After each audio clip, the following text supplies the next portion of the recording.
Gym నుంచి వచ్చిన మస్తు టైర్డ్ అయినా అసలు బయట కాలు కూడా పెట్టాలనిపించట్లేదు.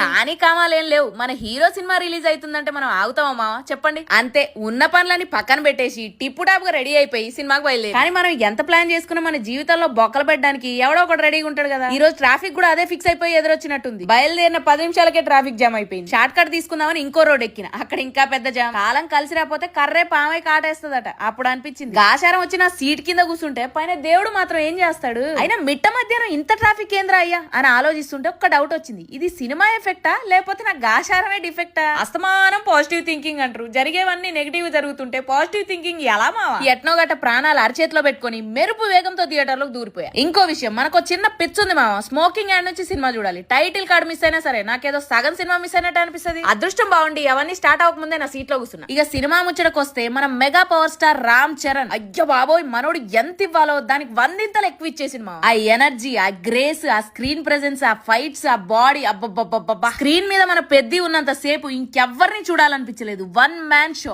ఆడిచ్చేసాడు, అల్లాడిచ్చేసాడు. మన హీరోని మనం ఎలా చూడాలనుకుంటామో దానికి ఇంకో మెట్టు ఎక్కువే చూపించారు డైరెక్టర్ బుచ్చిబాబు గారు. హ్యాట్స్ ఆఫ్ అండి నిజంగా. సినిమా చూస్తున్నంత సేపు ఆ బాధ, ఆ ఎమోషన్, ఆ కోపం, ఆ ఫైర్, ఆ పిచ్చి ఒక్కో సీన్ లో ఒక్కో వేరియేషన్ కనిపిస్తుంది. నాకైతే ఇది జస్ట్ సినిమాలో అనిపించలేదు మా. ఒక ఊపు, ఒక జోష్, ఒక ధైర్యం, ఒక ఎనర్జీ ఇచ్చినట్టు అనిపించింది. ఎక్కడ నెగ్గాలో కాదు ఎక్కడ తగ్గాలో తెలిసినోడు గొప్పోడు అంటారు కదా. ఈ సినిమాలో మన పెద్ద ఆ మాటను మస్తు గట్టిగా ప్రూవ్ చేసి. మన విషయానికి వస్తే నేనైతే సినిమా ఎంజాయ్ చేశాను. ఇది ముచ్చట. వీలైతే సినిమాకి వెళ్ళండి, హ్యాపీగా తిరిగి వస్తారు. చలో.